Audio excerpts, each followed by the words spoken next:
Hello बच्चों बच्चों आज हम लोग चैप्टर 3 के लेक्चर नंबर 2 में आ गए और चैप्टर 3 का नाम जैसे आप देख ही रहे हो क्या है हमारा करंट इलेक्ट्रिसिटी। लेक्चर 1 में देखो लास्ट टॉपिक हम लोग बच्चों लेक्चर 1 में पढ़ रहे थे ड्रिफ्ट वेलोसिटी। ठीक है, मैंने आपको ड्रिफ्ट वेलोसिटी क्या होता है एक्सप्लेन कर दिया था और ड्रिफ्ट वेलोसिटी की डेफिनेशन ही बता दी थी। आज हम लोग बच्चों ड्रिफ्ट वेलोसिटी का फॉर्मूला ड्राइव करेंगे।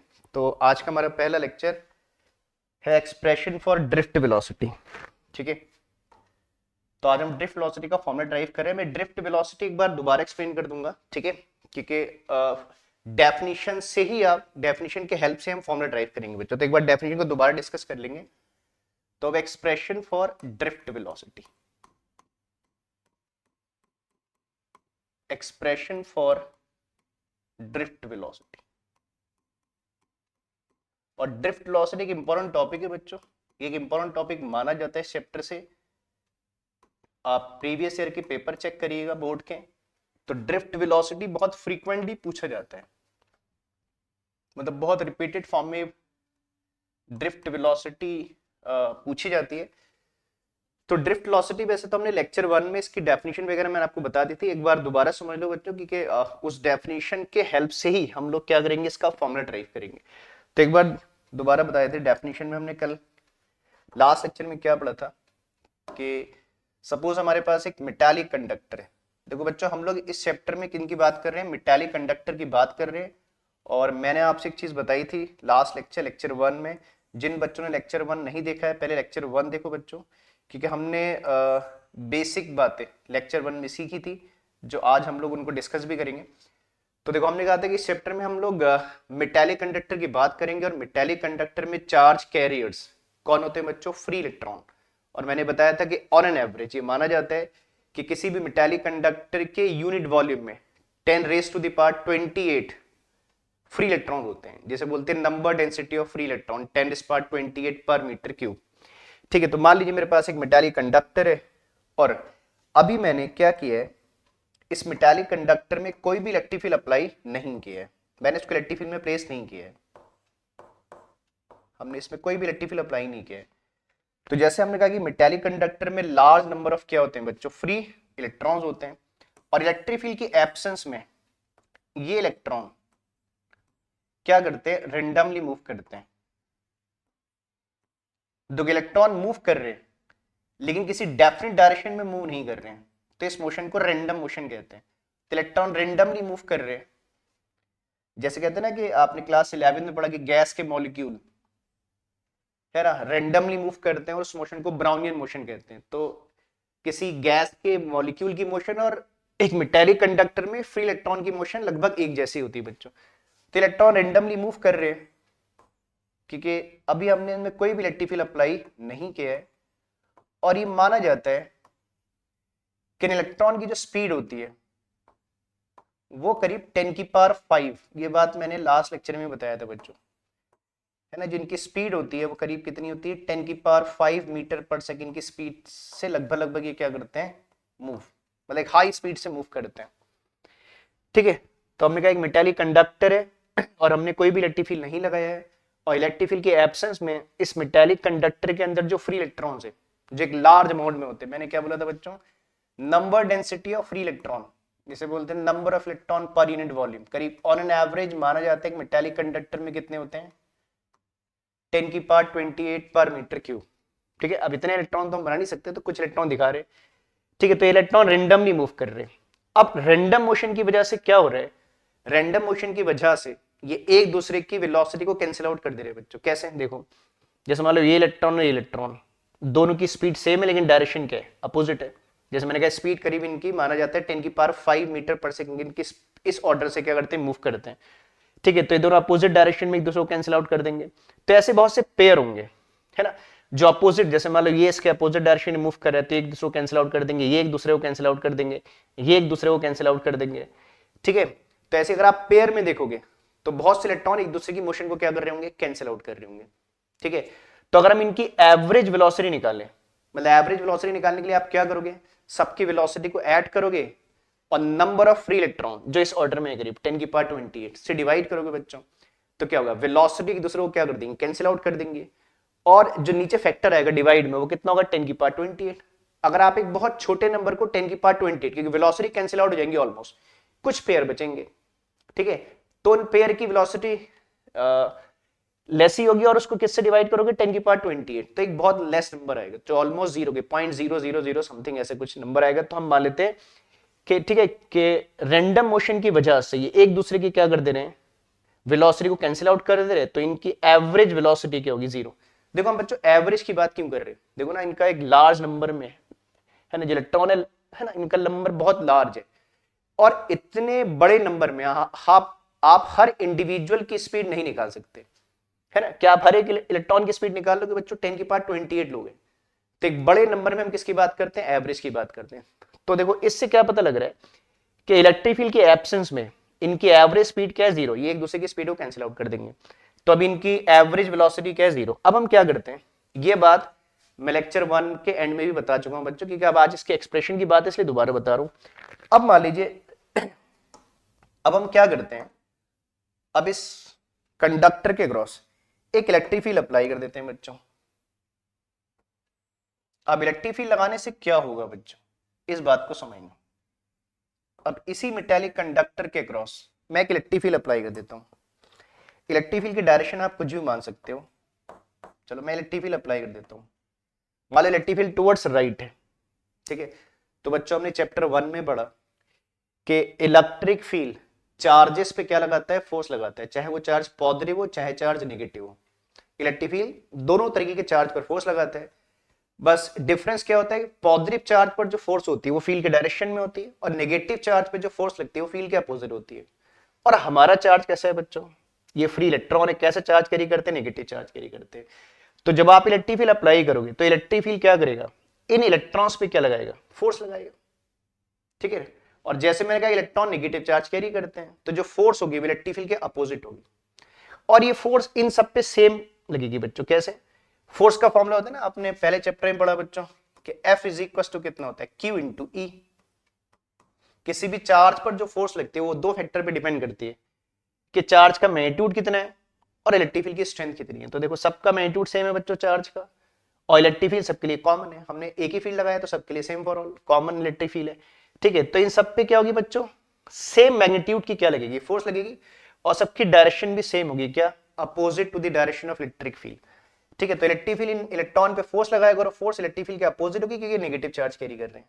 तो अब ये जो इलेक्ट्रॉन है जो रेंडमली मूव कर रहे थे, now they start moving opposite to the direction of electric field. अब इलेक्ट्रॉन इलेक्ट्रिक फील्ड के क्या करेंगे बच्चों, अपोजिट मूव करना स्टार्ट कर देंगे, या ऐसे कह लीजिए इलेक्ट्रिक फील्ड इनको फोर्स करेगा, कहा, अपने से अपोजिट डायरेक्शन में क्या करेगा, इनको मूव करने के लिए फोर्स करेगा। तो they all start moving opposite to the direction of electric field. तो बच्चों देखो इलेक्ट्रिक फील्ड लगाने से ये डिफरेंस आ गया, पहले ये रैंडमली मूव कर रहे थे, अब जितने भी इलेक्ट्रॉन है इलेक्ट्रिक फील्ड के अपोजिट मूव कर रहे हैं। अब कोई आपसे बोलता है कि अब बताइए, अब इनका अगर एवरेज निकाले तो क्या अभी भी जीरो आएगा बच्चों, तो नहीं। जानते हो बच्चों सेम डायरेक्शन में वेक्टर क्या होते हैं, ऐड हो जाते हैं, तो इन सबकी वेलोसिटी आपस में क्या हो जाएगी, ऐड हो जाएगी। और जब इतने लोग की स्पीड ऐड होगी बच्चों तो जीरो तो नहीं आएगी, ऑब्वियस सी बात है, ठीक है। तो अब जो एवरेज वेलोसिटी आएगी वो नॉन जीरो आएगी। उसी वेलोसिटी को क्या बोलते हैं बच्चों, ड्रिफ्ट वेलोसिटी। और एवरेज की बोल रहे हैं, मैंने आपसे कहा कि इतने बड़े नंबर में इंडिविजुअल की स्पीड निकालना पॉसिबल नहीं है, तो ऑन एन एवरेज स्पीड निकालते हैं, that is same for all. जो भी एवरेज स्पीड आएगी वो हर इलेक्ट्रॉन के लिए सेम मानी जाएगी बच्चों, ठीक है। तो ड्रिफ्ट वेलोसिटी की डेफिनेशन कल मैंने मतलब इससे पिछले लेक्चर में बता दी थी बच्चों, एक बार मैं डेफिनेशन दोबारा बोल दे रहा हूं, जिन बच्चों ने डेफिनेशन वगैरह नहीं जानते तो लेक्चर 1 देखिए, उसके एंड में हमने ड्रिफ्ट वेलोसिटी पे टॉपिक एंड किया था बच्चों, हमने लेक्चर 1 एंड किया था।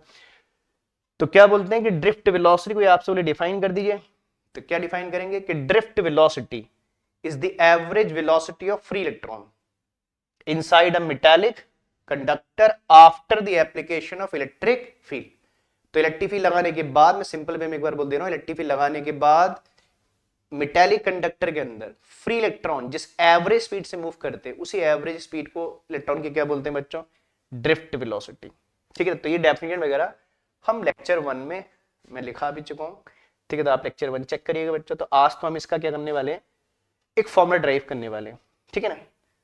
तो अब ड्रिफ्ट वेलोसिटी का हम एक फॉर्मूला ड्राइव करेंगे, तो समझो बच्चों के फॉर्मूला कैसे ड्राइव करेंगे, और ये इस डायग्राम की हेल्प भी लेंगे, इसीलिए मैंने डायग्राम दोबारा ही बनाया बच्चों, इसी डायग्राम की हेल्प से आप समझोगे। तो आपने करना क्या है बच्चों, पहले पूरा कंसेप्ट समझ लो और उसी कंसेप्ट को हम फिर है ना एक्सप्रेशन में कन्वर्ट कर लेंगे। तो क्या करेंगे बच्चों, हम इनिशियली मान लेंगे कि देखो एक बात सुनो बच्चों, ये इलेक्ट्रिक फील्ड लगाने से पहले भी मूव कर रहे थे, इलेक्ट्रिक फील्ड लगाने के बाद भी मूव कर रहे हैं, बस इलेक्ट्रिक फील्ड लगाने के बाद इनकी वेलोसिटी में चेंज आया। तो हम क्या करेंगे, मान लेंगे कि हमारे पास एक मेटालिक कंडक्टर है, एक मेटालिक कंडक्टर मान लेंगे और उसमें मान लेंगे कितने इलेक्ट्रॉन है, n फ्री इलेक्ट्रॉन्स है, n इलेक्ट्रॉन मान लेंगे, ठीक है।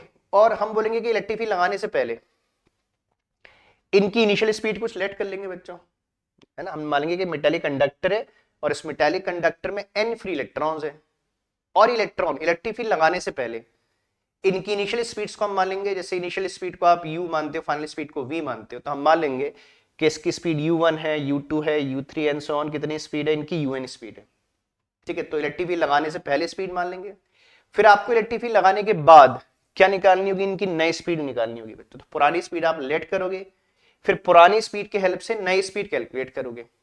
और मोशन कैसी बच्चों, एक्सेलरेटेड, क्यों, इलेक्ट्रिक फील्ड क्या कर रहे हैं, इन पे फोर्स लगा रहे हैं, और फोर्स लगने से इनकी वेलोसिटी क्या हो रही है, चेंज हो रही है, चाहे मैग्नीट्यूड चेंज हो रहा है, चाहे डायरेक्शन चेंज हो रही है। देखो ना, velocity is a vector quantity, अगर किसी का मैग्नीट्यूड चेंज होगा तो भी बोलेंगे वेलोसिटी चेंज हो रही है, अगर किसी की डायरेक्शन चेंज होगी तो भी बोलेंगे क्या हो रहा है, वेलोसिटी चेंज हो रही है। तो हो सकता है कुछ इलेक्ट्रॉन का मैग्नीट्यूड चेंज हो, कुछ इलेक्ट्रॉन की डायरेक्शन चेंज हो, ठीक है।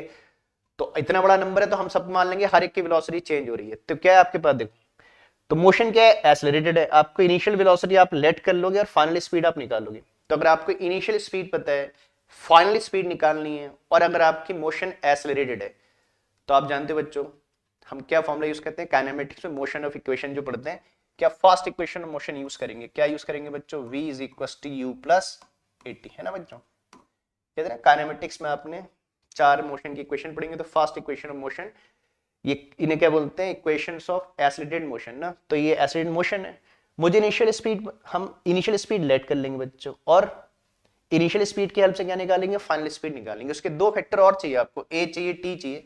तो मींस कहने का मतलब ये है कि हम इस इक्वेशन का यूज करेंगे, ठीक है। तो मुझे फाइनल स्पीड निकालने के लिए क्या चाहिए बच्चों, इनिशियल स्पीड चाहिए जो मैं इनिशियली लेट कर लूंगा, एक्सीलरेशन चाहिए, तो एक्सीलरेशन भी आप निकाल लोगे बच्चों। जैसे हमने कहा इलेक्ट्रिक फील्ड क्या लगा रहे हैं, फोर्स लगा रहे हैं, और इलेक्ट्रॉन के मास आप जानते हो, तो एक्सीलरेशन कितना होता है, फोर्स अपॉन मास, ठीक है।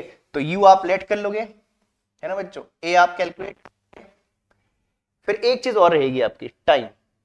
अच्छा, ये टाइम कौन सा टाइम होता है बच्चों, ये वो टाइम है जितने टाइम में वेलोसिटी क्या हो रही है, चेंज हो रही है, मतलब ये एक्सेलरेशन का टाइम है या वेलोसिटी के चेंज होने का टाइम है।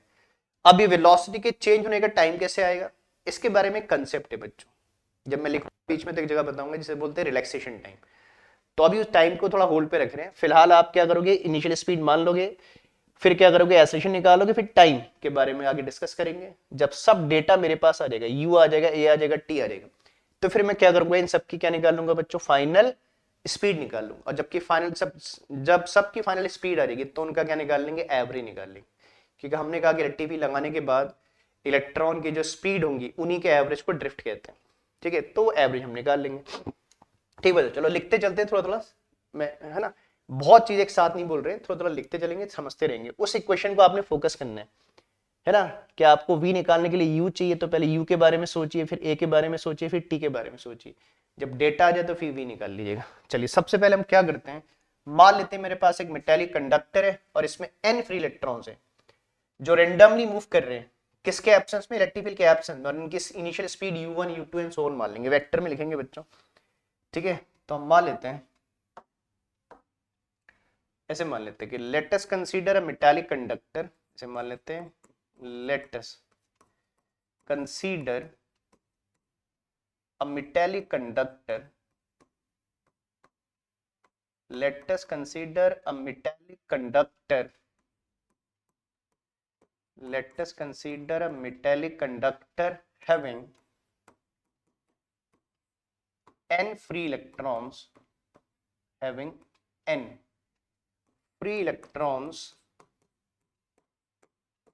moving randomly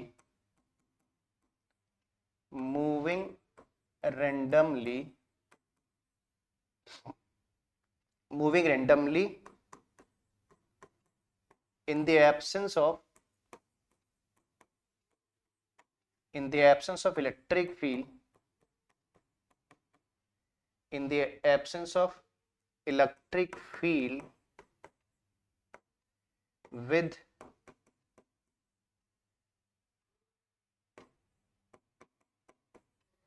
velocities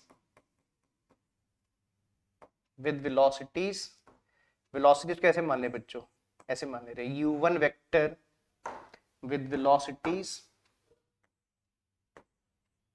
u1 vector comma u2 vector comma u3 vector.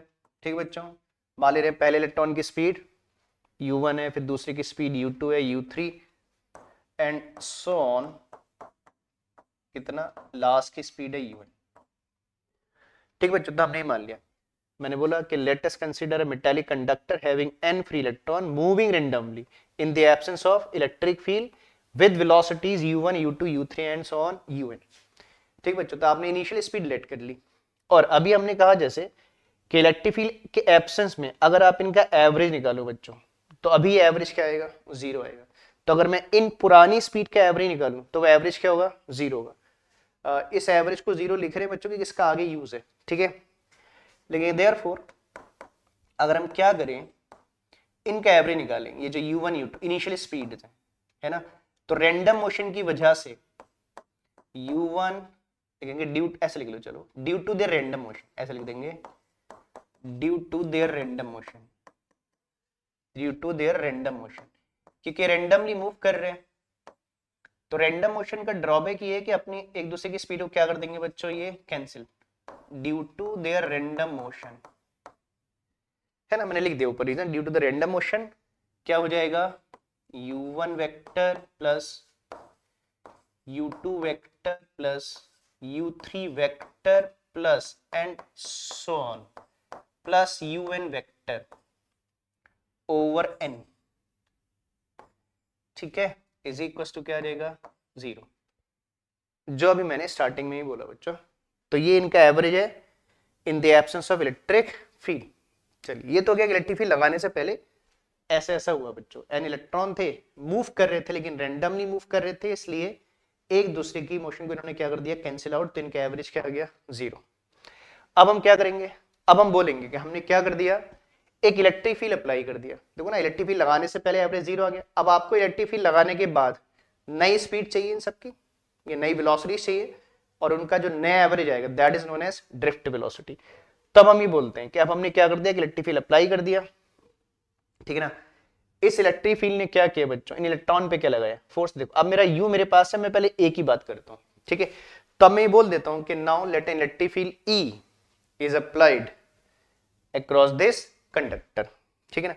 तो इसके बाद लिख देते हैं बच्चों, नाउ लिख देंगे, now let an electric field E, now let an electric field E vector, चलो इसकी डायरेक्शन भी हम दिखा रखी है बच्चों, पर से वेक्टर साइन लिख दीजिएगा। Now let an electric field E vector is applied across the conductor. अब हमने बोल दिया, हमने इस कंडक्टर के क्रॉस क्या अप्लाई कर दिया बच्चों, एक इलेक्ट्रिक फील्ड अप्लाई कर दिया, ठीक है। तो लग दिया, now let an electric field is applied across the conductor. अब इलेक्ट्रिक फील्ड ने क्या किया, इन इलेक्ट्रॉन पे क्या लगाई बच्चों, फोर्स लगाई, और ये फोर्स सब इलेक्ट्रॉन के लिए सेम है, जैसे मैंने स्टार्टिंग में भी कहा बच्चों, सब पे चार्ज सेम है और सबके लिए इलेक्ट्रिक फील्ड कॉमन है ना। तो इलेक्ट्रिक फील्ड ने फोर्स लगाई, तो लिख देंगे देयरफॉर फोर्स एक्सपीरियंस। तो ठीक है बच्चों, हमने इलेक्ट्रिक फील्ड लगा दिया, तो अब क्या करेंगे, लिखेंगे therefore force experience by each electron is. अब इलेक्ट्रिक फील्ड क्या करेगा, इलेक्ट्रॉन पे फोर्स लगाएगा, लिखेंगे देयरफॉर फोर्स एक्सपीरियंस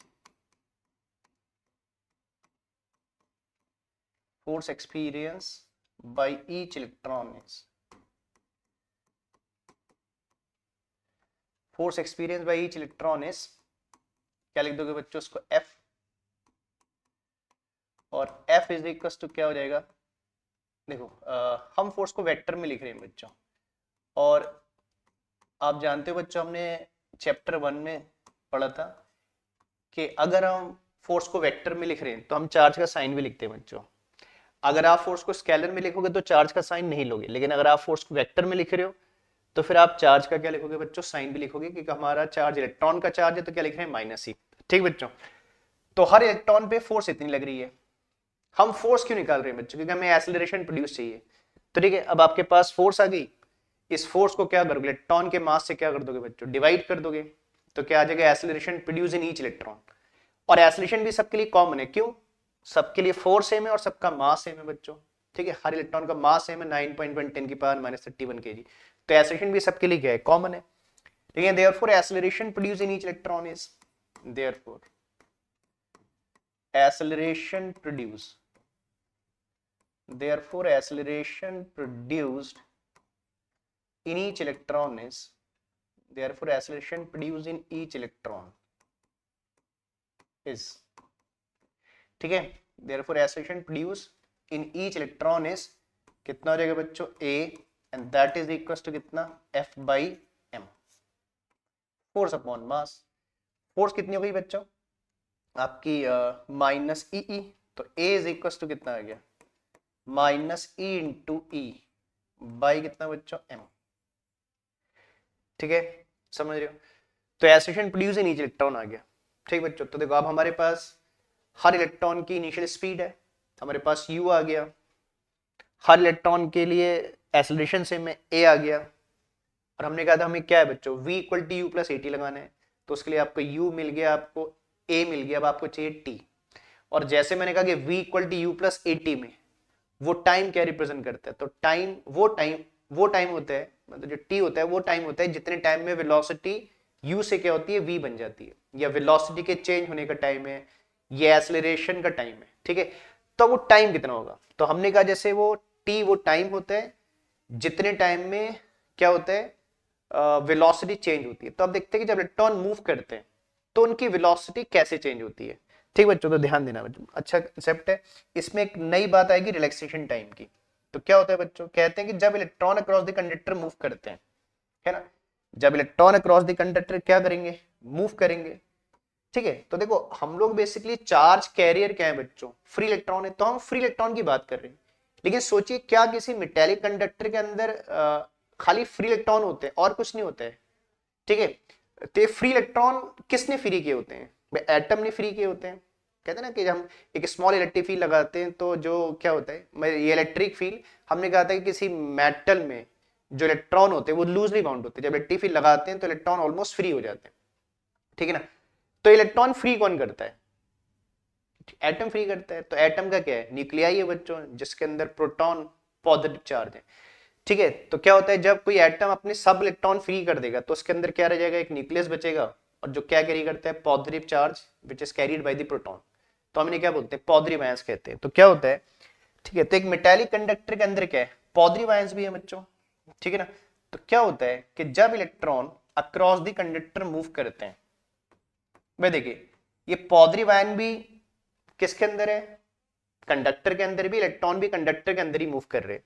तो कहते हैं कि जब फ्री इलेक्ट्रॉन मूव करते हैं अक्रॉस द कंडक्टर, एक एंड से दूसरे एंड पे जाते हैं, तो इन इलेक्ट्रॉन का, जैसे मान लो इलेक्ट्रॉन कंडक्टर के एक एंड से कहां जा रहे हैं बच्चों, दूसरे एंड पे जा रहे हैं, और रास्ते में क्या है, पॉजिटिव आयंस आ रहे हैं। तो जब electron across the conductor move करते हैं तो इन इलेक्ट्रॉन का इंटरफेस होता है, किससे इंटरफेस होता है, पॉजिटिव आयन से इनका इंटरफेस होता है। अब इससे क्या होता है, ठीक है, देखो इलेक्ट्रॉन नेगेटिव चार्ज कैरी करते हैं और इनके पास पॉजिटिव चार्ज है। तो जब एक इलेक्ट्रॉन, एक पॉजिटिव, जैसे मान लो ये पॉजिटिव आयन है, इलेक्ट्रॉन है ना, एक इलेक्ट्रॉन है जो पॉजिटिव आयन की तरफ मूव कर रहा है, तो जब इलेक्ट्रॉन पॉजिटिव आयन की तरफ आएगा तो इन दोनों के बीच में क्या होगा, अट्रैक्शन होगा। तो कहते हैं जब एक इलेक्ट्रॉन पॉजिटिव आयन को अप्रोच करेगा तो पॉजिटिव आयन इलेक्ट्रॉन को अपनी तरफ क्या करेगा, अट्रैक्ट करेगा। ठीक है, तो मींस पॉजिटिव आयन इलेक्ट्रॉन पे क्या लगाएगा, फोर्स लगाएगा, और जितना इलेक्ट्रॉन पॉजिटिव आयन के करीब आएगा ये अट्रैक्टिव फोर्स क्या होगी, बढ़ती जाएगी। तो इलेक्ट्रॉन को फोर्स के अगेंस्ट मूव करना पड़ेगा, और फोर्स के अगेंस्ट मूव करने के लिए क्या करना पड़ेगा, वर्क करना पड़ेगा। तो इलेक्ट्रॉन अपनी एनर्जी क्या करेगा, लूज कर देगा। तो कहते हैं जैसे जैसे इलेक्ट्रॉन एक पॉजिटिव आयन को अप्रोच करेगा उसकी स्पीड क्या हो जाएगी बच्चों, मिनिमम हो जाएगी। ठीक है, तो इलेक्ट्रॉन आ रहा है पॉजिटिव आयन की तरफ, जितना करीब आ रहा है इसकी स्पीड कम होती जा रही है, कम होती जा रही है। ठीक है, और जब इलेक्ट्रॉन बिल्कुल पॉजिटिव आयन के क्या आ जाएगा, नियर आ जाएगा बच्चों, जैसे मान लीजिए पॉजिटिव आयन इलेक्ट्रॉन है, तो इलेक्ट्रॉन जैसी पॉजिटिव आयन के नियर आएगा इसकी स्पीड मीडियम हो जाएगी, तो क्या इलेक्ट्रॉन रुक जाएगा, नहीं। एक फोर्स है कंटिन्यूसली जो इलेक्ट्रॉन को पीछे से क्या कर रही है बच्चों, पुश कर रही है, कौन लगा रहे हैं, इलेक्ट्रिक फील्ड लगा रहे हैं, तो इलेक्ट्रॉन की स्पीड स्लो डाउन होगी, मिनिमम हो जाएगी, लेकिन इलेक्ट्रॉन रुकेगा नहीं क्योंकि इलेक्ट्रिक फील्ड उसको कंटिन्यूसली पीछे से पुश कर रहा है, तो इलेक्ट्रॉन इस, है ना, पॉजिटिव आयन को क्रॉस करके आगे बढ़ जाएगा, हल्के हल्के क्या करेगा, दोबारा से स्पीड गेन कर लेगा, कौन करा रहा है गेन स्पीड, ये जो पीछे से फोर्स लग रही है उसके ऊपर, तो हल्के हल्के स्पीड इलेक्ट्रॉन क्या करेगा, वापस अपनी स्पीड गेन कर लेगा, क्यों, देखो जब ये इलेक्ट्रॉन पॉजिटिव आयन से दूर जाएगा तो फोर्स कम होती जाएगी, अपनी स्पीड गेन करते रहेगा, फिर आगे जाएगा आगे जाएगा आगे जाएगा, आगे मान लो एक पॉजिटिव आयन दोबारा इसको मिल जाएगा, ये स्पीड को देखो, पहले स्पीड क्या हुई, डिक्रीज हुई, फिर इसकी स्पीड क्या हुई, इंक्रीज हुई, फिर जब आगे एक पॉजिटिव आयन और मिला तो इसने इसकी स्पीड को क्या कर दिया बच्चों, फिर डिक्रीज कर दिया, ठीक ना, समझ रहे, तो पहले इलेक्ट्रॉन की स्पीड डिक्रीज हुई, फिर आगे निकला, फिर इलेक्ट्रॉन की स्पीड इंक्रीज हुई, फिर आगे क्या हुई, आगे आगे डिक्रीज हुई, ठीक है, तो इसका मतलब इलेक्ट्रॉन कंटिन्यूसली स्पीड गेन नहीं कर रहे बच्चों, पार्ट्स में गेन कर रहे हैं, ठीक है, तो क्या बोलते हैं कि जब इलेक्ट्रॉन, इसको ऐसे बोलते हैं बच्चों कि जब electron across the conductor move करते हैं, ठीक है, तो इलेक्ट्रॉन और पॉजिटिव आयन के बीच में क्या होता है, सक्सेसिव कोलिजन होते हैं, देखो अगर कोई एक पार्टिकल मूव करे और कोई दूसरा पार्टिकल उसकी मोशन को अफेक्ट करे तो इसे भी कोलिजन कहते हैं बच्चों, तो कहते हैं जब electron across the conductor move करते हैं तो उनका पॉजिटिव आयन के साथ क्या होते हैं, सक्सेसिव कोलिजन होते हैं, और देखो बच्चों इन्हीं दो कोलिजन के बीच में इलेक्ट्रॉन क्या हो रहा है, एक्सेलरेट हो रहा है, चल रहे हैं, स्लो हो जा रहा है, फिर एक्सेलरेट हो रहा है, फिर स्लो हो जा रहा है, फिर एक्सेलरेट हो रहा है, स्लो हो रहा है, जैसे इसका एग्जांपल होता है, जैसे मान लो हम स्पीड किस में चल रहे हैं बच्चों, एक रोड में चल रहे हैं, मान लो रोड में क्या होता है, स्पीड ब्रेकर होते हैं, तो स्पीड ब्रेकर हमारी स्पीड को क्या करते हैं, कंट्रोल करते हैं, मान लो कि मैं चल रहा हूं, मैं बाइक चला रहा हूं सपोज, या स्कूटी चला रहा हूं, जो भी चला रहा हूं, या कार चला रहा हूं, और जैसे मैं रोड में चल रहा हूं, मुझे देखा कि आगे स्पीड ब्रेकर आ गया, तो मैं क्या करूंगा बच्चों, स्पीड ब्रेकर आने से पहले मैं अपनी स्पीड ब्रेक लगाऊंगा और हल्के हल्के मैं स्पीड को क्या कर दूंगा, डिक्रीज कर दूंगा, है ना, तो ब्रेकर पे जाकर मेरी क्या होगी, स्पीड मिनिमम हो जाएगी, ठीक है ना, फिर क्या मैं ब्रेकर पे रुक जाऊंगा बच्चों, नहीं, क्योंकि मेरा इंजन स्टार्ट है, इंजन कंटिन्यूसली क्या कर रहा है, फोर्स लगा रहा है, तो जैसे आप ब्रेकर को क्रॉस करोगे आपकी स्पीड, ब्रेकर पे पहुंचोगे आपकी स्पीड मिनिमम हो जाएगी, जैसे आप ब्रेकर को क्रॉस करोगे आप, है ना, इंजन आपका फोर्स लगाएगा और आप फोर्स के हेल्प से आगे बढ़ जाओगे, फिर आप जैसे क्या करोगे, ब्रेकर को क्रॉस करोगे, आप दोबारा से क्या करोगे, स्पीड एक्सीलरेटर प्रेस करके स्पीड को बढ़ा लोगे, तो आप एक्सीलरेट कर जाओगे, ठीक है, तो आपने क्या किया, ब्रेकर को क्रॉस किया और अपनी स्पीड बढ़ाई, फिर आगे मान लो फिर एक ब्रेकर आ गया, तो फिर आपने क्या कर दिया, ब्रेक लगा के अपनी स्पीड को क्या कर दिया, स्लो डाउन कर दिया, तो मींस आपने बच्चों दो ब्रेकर के बीच में अपनी स्पीड क्या की, एनहांस की, अपनी स्पीड बढ़ाई, सेम वही कंसेप्ट यहां पर भी लग रहा है बच्चों, इलेक्ट्रॉन चल रहे हैं, ये मान लो इलेक्ट्रॉन के पाथ में स्पीड ब्रेकर है, ये स्पीड को स्लो डाउन कर दे रहे हैं, फिर इलेक्ट्रॉन स्पीड गेन कर रहा है, ठीक है ना, फिर आगे फिर एक ब्रेकर आ जा रहा है, फिर आगे चल रहा है, फिर एक ब्रेकर आ रहा है, तो इलेक्ट्रॉन सक्सेसिवली क्या हो रहा है ना, पॉजिटिव आयन के साथ कोलाइड करते जा रहा है और अपनी स्पीड गेन करते जा रहे हैं, तो अगर हम एक तरीके से देखें बच्चों, तो इलेक्ट्रॉन अपनी स्पीड क्या कर रहे हैं, दो सक्सेसिव कोलिजन के बीच में क्या कर रहे हैं, गेन कर रहे हैं, और इन दो सक्सेसिव कोलिजन के बीच में जो टाइम लगता है बच्चों, इसे हम बोलते हैं रिलैक्सेशन टाइम, जिसे टाउ से रिप्रेजेंट करते हैं, और देखो ना बच्चों हमको वही टाइम चाहिए जितने टाइम में इलेक्ट्रॉन एक्सेलरेट कर रहे हैं, हम लगाएंगे v equal T U plus eighty, तो a कौन सा टाइम होता है, t कौन सा टाइम होता है जितने टाइम के लिए ऑब्जेक्ट क्या करता है, एक्सेलरेट करता है, तो इलेक्ट्रॉन दो सक्सेसिव कोलिजन के बीच में अपनी स्पीड गेन कर रहे हैं, मींस एक्सेलरेट कर रहे हैं, और हमको वही टाइम चाहिए, और इन दो सक्सेसिव कोलिजन के बीच के टाइम को क्या बोलते हैं, रिलैक्सेशन टाइम कहते हैं, तो आपको रिलैक्सेशन टाइम के बारे में एक्सप्लेन करना होगा बच्चों एक्सप्रेशन में, तो मैं एक बार बोल दे रहा हूं, है ना, इसके बारे में कैसे लिखते हैं, तो क्या बोलते हैं कि when the electrons are moving across a conductor they suffer successive collision with the positive ion inside the conductor and the time elapsed, जो टाइम खर्च होता है, and the time elapsed between two successive collision is called relaxation time represented by tau, ठीक बच्चों, तो आपने tau को introduce करने से पहले टाउ के बारे में बताना होगा बच्चों, बस आपको टाइम मिल जाएगा बच्चों, तो फिर आपका v equal T U plus eighty करके स्पीड निकाल लेंगे और उससे हमारा फाइनल ड्रिफ्ट वेलोसिटी आ जाएगी, ठीक है, तो अब इसके बारे में बता देते हैं बच्चों, है ना, क्या बोल देते हैं कि when the electrons are moving across the conductor, क्या बोलेंगे, व्हेन द इलेक्ट्रॉन्स आर, तो हर बात को आपने एक्सप्लेन करना है बच्चों, when the electrons are moving across when the electrons are moving across the conductor, when the electrons are moving across the conductor, they suffer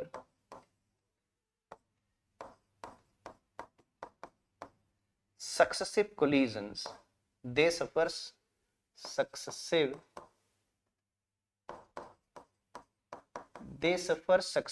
collisions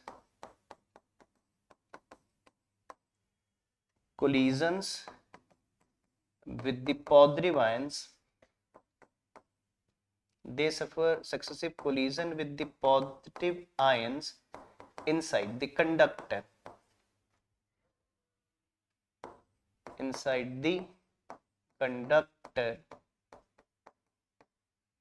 ठीक है, and the time elapsed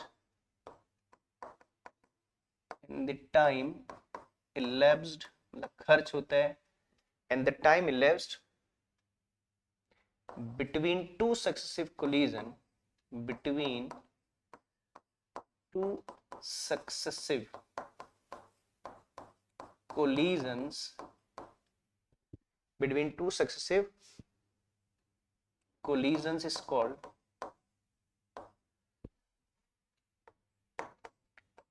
is called relaxation time. Is called relaxation time, जिसे हम tau से represent कर रहे हैं बच्चों। ठीक है, तो आपने इस टाउ के बारे में बताना है। ठीक है, तो हमने लिख दिया कि when the electrons are moving across the conductor they suffer successive collisions with the positive ion inside the conductor and the time elapsed between two successive collisions is called relaxation time. अच्छा, अब बात यह आई बच्चों कि ये time, क्या ये time भी हर इलेक्ट्रॉन के लिए सेम होगा? तो ऐसा नहीं है बच्चों। ये टाइम डिफरेंट इलेक्ट्रॉन के लिए क्या होगा? डिफरेंट होगा, कि इलेक्ट्रॉन स्ट्रीम्स में फ्लो करते हैं, है ना। तो कोई इलेक्ट्रॉन किसी रास्ते से जा रहा है, कोई इलेक्ट्रॉन किसी रास्ते से जा रहा है, कोई इलेक्ट्रॉन किसी रास्ते से जा रहा है।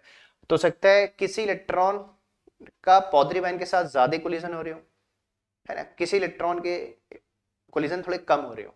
तो किसी को, है ना, टाइम ज्यादा, किसी को टाइम कम लग रहा है। ऐसे मान लो मैं एक रोड से जा रहा हूँ, मेरे रोड में ज्यादा ब्रेकर है, कोई दूसरा किसी दूसरी रोड से जा रहा है, उसके रोड में ब्रेकर कम है। ठीक है, तो डिपेंड करता है ना। तो ये टाइम डिफरेंट के लिए क्या होता है? डिफरेंट। ठीक है बच्चों, देखो अब हमारे पास पूरा डेटा आ गया। अब हमने सबकी इनिशियल स्पीड u1 u2 मानी थी, स्पीड आ गई, एक्सेलरेशन निकाल दिया बच्चों, और आपने टाइम के बारे में बता दिया। और ये टाइम डिफरेंट के लिए डिफरेंट होगा, मतलब पहले इलेक्ट्रॉन के लिए टाइम को टाउ1 मानेंगे, दूसरे के लिए टाउ2 मानेंगे, तीसरे के लिए टाउ3 मानेंगे, एंड सो ऑन। तो अब मैं नई वेलोसिटी निकालूं बच्चों, देखिए देयरफॉर वेलोसिटीज ऑफ क्या free electron after the application of electric field becomes, देखिए देयरफॉर, अब मैं बात लिख देता हूं बच्चों, therefore velocities of electrons, therefore velocities of electrons after the application of electric field, after the application of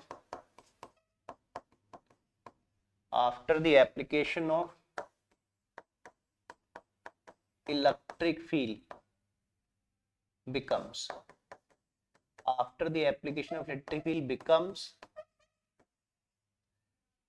तो स्पीड कितनी हो जाएगी बच्चों? चलिए अब मैं स्पीड को v1 v2 and v3 and so on मान लेता हूं। बिकम्स, पहले इलेक्ट्रॉन की स्पीड को v1 मान लेते हैं बच्चों। ठीक है, ये हो जाएगा u1 प्लस a टाउ1। ठीक बच्चों, देखो पहले इलेक्ट्रॉन की इनिशियल स्पीड u1 थी, a सबके लिए कॉमन है और टाउ सबके लिए डिफरेंट है, और टाउ टाइम है, स्केलर क्वांटिटी, इसके ऊपर वेक्टर मत लगाना बच्चों, गलत हो जाएगा अदरवाइज। सेकंड इलेक्ट्रॉन की स्पीड कितनी जाएगी? v2, ये कितना हो जाएगा बच्चों? u2 plus a टाउ2।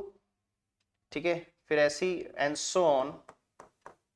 अब मैं सीधे nth इलेक्ट्रॉन की स्पीड लिख दे रहा हूं, कितना हो जाएगा बच्चों? vn, कितना हो जाएगा? un plus a tau n।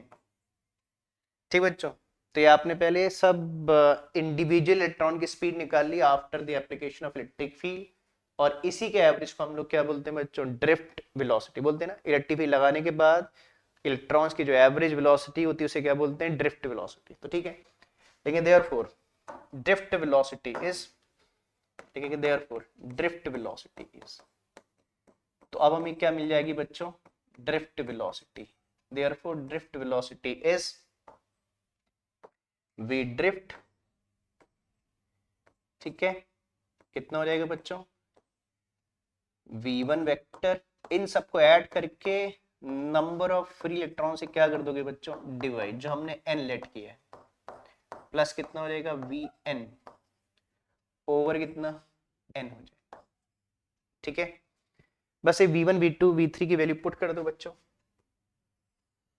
ठीक है, तो देयरफॉर v ड्रिफ्ट, आगे फर्दर सॉल्व कर लो बच्चों, v ड्रिफ्ट कितना हो गया देखो, v1 कितने हैं, देखो v1 है हमारा क्या, u1 plus a tau 1 plus u2 कितना है बच्चों, v2 कितना है, u2 प्लस a टाउ 2 है ना, प्लस एंड सो ऑन। चलो मैं थोड़ा नीचे लिख दे रहा हूँ बच्चों, स्पेस नहीं है आगे, plus and so on plus un plus a tau n over n, this whole over n ना। ठीक बच्चों, तो हमने v1 v2 एंड vn की वैल्यू पुट कर दी। अब एक काम करना बच्चों, इसमें क्या करोगे, अब एंडिंग के स्टेप पे देखो, हमने एक काम करो बच्चों, u1 u2 un की टर्म को अलग कर लो, है ना, और a tau 1 a tau 2 a tau n की टर्म को अलग कर लो, और इनको इंडिविजुअली n से डिवाइड कर लो। देखो, एक तो मैं u1 u2 की टर्म को पेयर कर दे रहा हूँ, तो u1 plus u2 plus and so on plus un this whole over n। ठीक बच्चों, मैंने क्या किया, u1 u2 un की टर्म को मिक्स करके लिख दिया और n से डिवाइड कर दिया। अब देखो जो रिमेनिंग टर्म है बच्चों ना, जो रिमेनिंग टर्म है a tau 1 a tau 2 a tau n, इस सब में a कॉमन है तो a कॉमन कर लीजिए, इस सब से a कॉमन कर लीजिए। तो कॉमन करने के बाद क्या बचेगा बच्चों, tau 1 plus tau 2 plus and so on tau n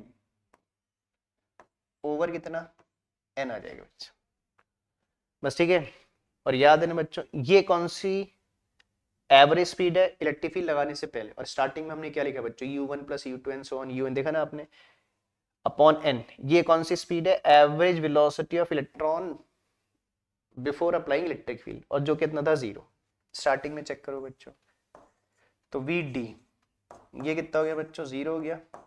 ठीक है ना, अब a कितना आया चेक कर लो बच्चों, अभी हमने निकाला a की वैल्यू कितनी आई थी, माइनस e बाई एम, तो a की वैल्यू पुट कर लो, कितनी आई बच्चों, minus e by m, e vector में है बच्चों, है ना, ये हमारी a की वैल्यू आ गई। और ये क्या हो गया बच्चों, देखो tau 1 plus tau 2 plus tau n upon n, ये क्या हो गया, एवरेज रिलैक्सेशन टाइम। देखो ना, सबका एवरेज आ गया बच्चों। ठीक है, तो इसे सिंपल टाउ कह देते हैं।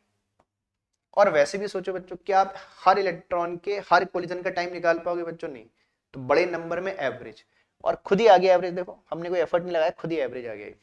तो this is called average relation time, again this is same for all. ठीक है, बस बच्चों ये आ गया आपका फाइनल ड्रिफ्ट, कितना आ गया, v drift is equal to, zero हटा दीजिए बच्चों, तो आ गया minus e by m into क्या, टाउ।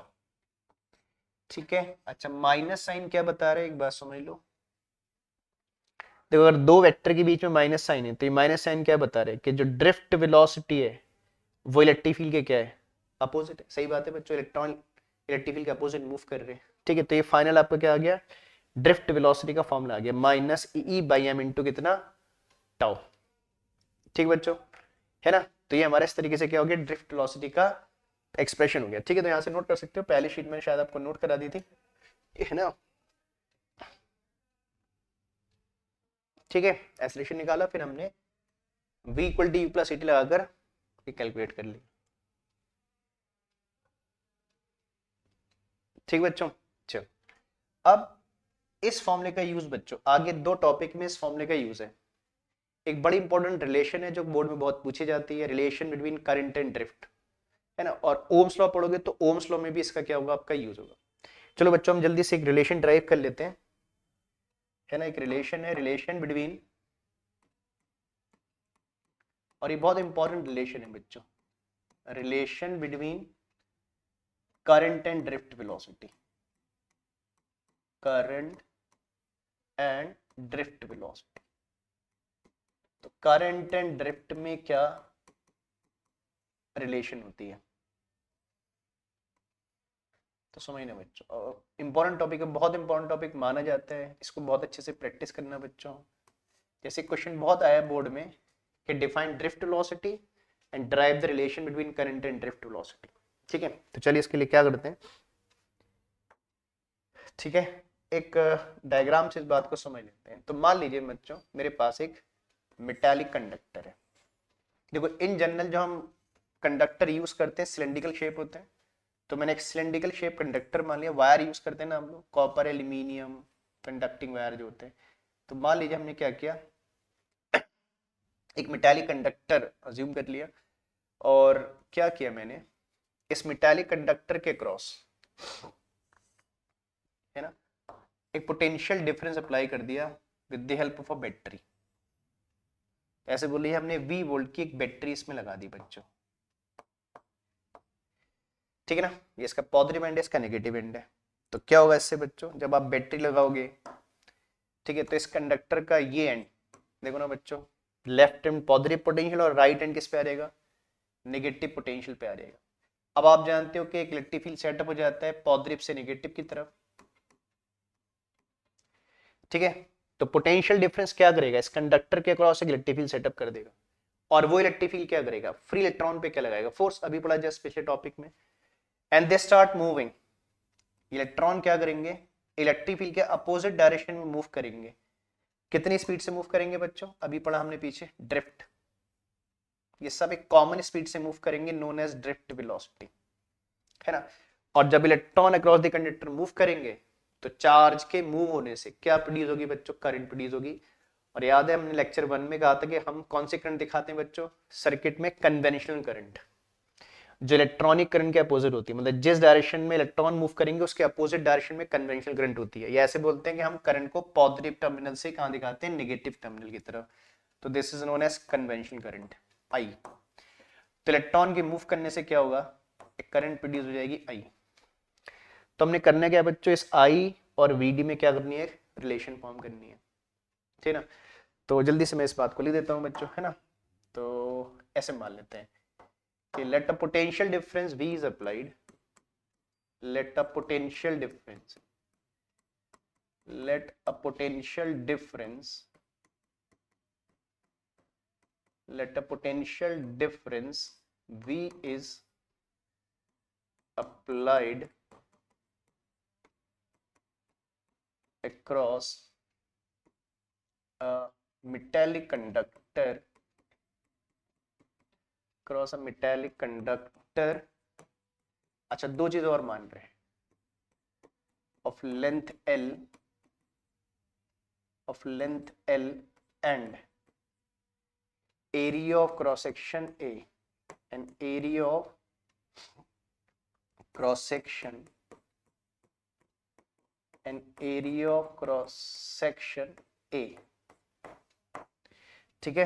मैं इसका एरिया मार्क कर देता हूं बच्चों, इसका एरिया मान लो, ये एरिया ऑफ क्रॉस सेक्शन समझते हो, ये इसका एरिया ऑफ क्रॉस सेक्शन हो गया ए। इस कंडक्टर की लेंथ कितनी होगी, एल, बस, ठीक है। अब ये पोटेंशियल डिफरेंस से करंट सेटअप हो जा रही है सर्किट में, लेकिन therefore current produce in the circuit is, लेकिन देयरफॉर करंट प्रोड्यूसेस, लेकिन देयरफॉर अब पोटेंशियल डिफरेंस से चार्ज मूव कर रहे हैं, उससे करंट सेटअप हो जा रही है, therefore current produced is I.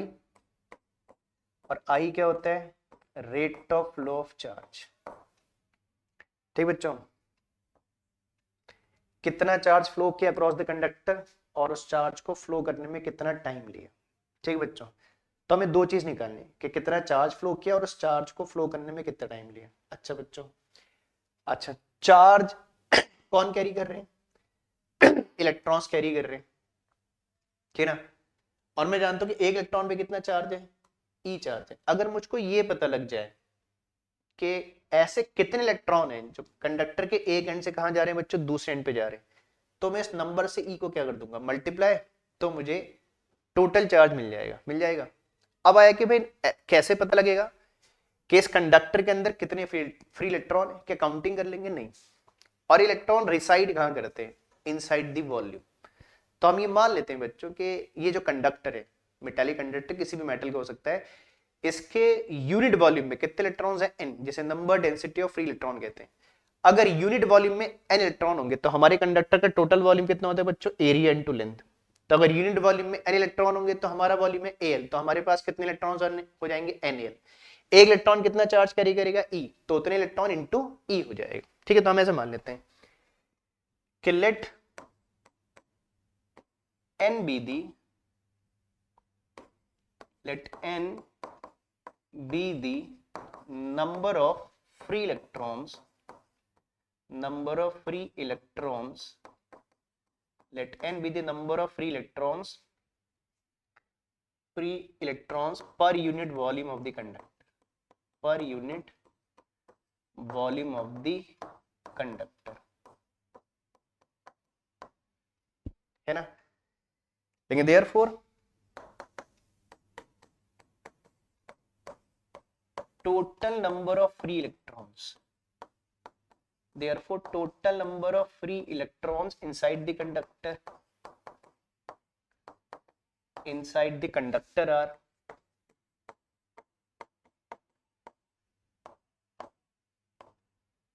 inside the conductor is equals to कितना हो जाएगा बच्चों, देखो यूनिट वॉल्यूम में n इलेक्ट्रॉन है और हमारे कंडक्टर का वॉल्यूम कितना है, एरिया इनटू लेंथ।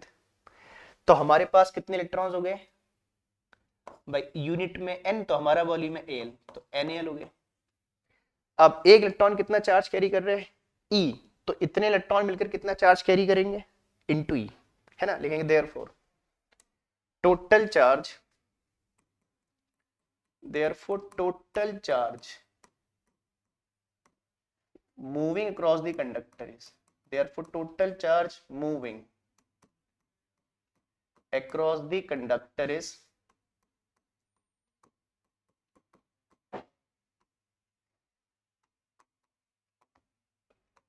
Q हो जाएगा, और कितना हो जाएगा, NaL into E.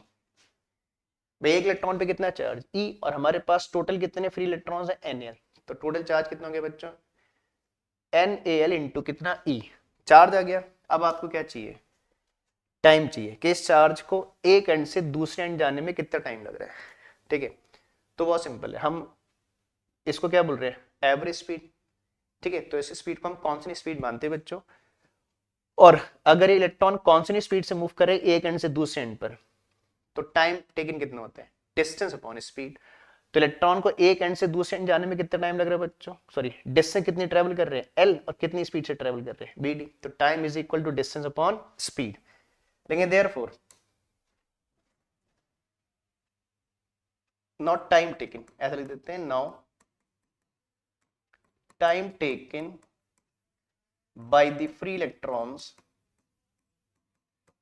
time taken by the free electrons to cross the conductor is, free electrons to cross the conductor is, to cross the conductor is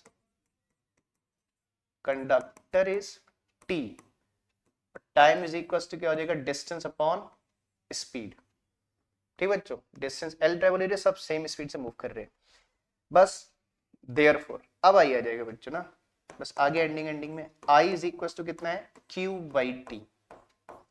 Q कितना आ गया बच्चों, NaL इंटू कितना E, और टाइम कितना हो गया बच्चों, L अपॉन VD, ठीक बच्चों। कितना आ गया, L अपॉन VD, ठीक बच्चों। L से L का फैक्टर कैंसिल हो गया, VD क्रॉस के ऊपर चला गया, तो कितना आ गया, I is equal to NeAVD।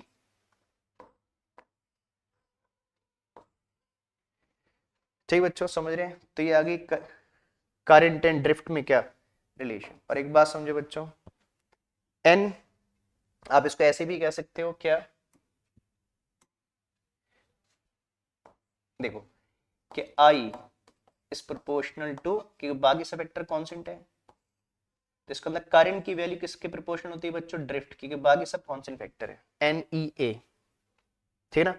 N metal to metal बदलता है, एक मेटल के लिए कांस्टेंट होता है, इलेक्ट्रॉन का चार्ज हर मेटल के लिए सेम है, एरिया भी मेटल टू मेटल बदलेगा, एक मेटल के लिए सेम होगा, तो मींस करंट मेनली किस पे डिपेंड करेगी, ड्रिफ्ट वेलोसिटी, तो कहते हैं ना, और ड्रिफ्ट वेलोसिटी किस पे डिपेंड करती है, इलेक्ट्रिक फील्ड, तो more electric field more speed more current, तो बहुत इंपॉर्टेंट रिलेशन है बच्चों, है ना, इसको नोट कर लो जल्दी से, ये बहुत इंपॉर्टेंट टॉपिक है बच्चों। ठीक बच्चों, तो आज बच्चों हमने दो टॉपिक कर लिए, एक तो ड्रिफ्ट वेलोसिटी की एक्सप्रेशन और relation between current and drift velocity. इसके बाद टॉपिक बच्चों फिर छोटे छोटे टॉपिक है, इसमें Ohm's law, ohmic, non ohmic conductor, resistance, resistivity, ऐसे उस टॉपिक है। ठीक है, तो आगे के टॉपिक बच्चों हम अगले लेक्चर में कवर करेंगे, तो आज हम इतना कर रहे हैं, और लेकिन आज का जो टॉपिक हमने पढ़ा है वो बहुत इंपॉर्टेंट है बच्चों। ठीक है, तो आज ही एंड कर रहे हैं बच्चों, अगले लेक्चर में, लेक्चर थर्ड में हम ओम्स लॉ और बहुत से छोटे टॉपिक पढ़ेंगे, इंपॉर्टेंट टॉपिक है, अगले लेक्चर में जो डिस्कस करेंगे। तो आज का लेक्चर ही एंड कर रहे हैं बच्चों, ठीक है। और इन वीडियो को बच्चों शेयर करो, अपने दोस्तों के साथ शेयर किया करो, ठीक है, आपको अगर वीडियो अच्छे लगे, और आपको कोई डाउट हुआ करे तो हमें भेजा करो बच्चों, छोटे मोटे डाउट्स हैं तो डाउट बताया करो, हम आपके डाउट को भी लेंगे आगे के लेक्चर्स में। ठीक है, चलो बच्चों आज का एंड यही कर रहे हैं, अगले लेक्चर में मिलेंगे जल्दी, ठीक है।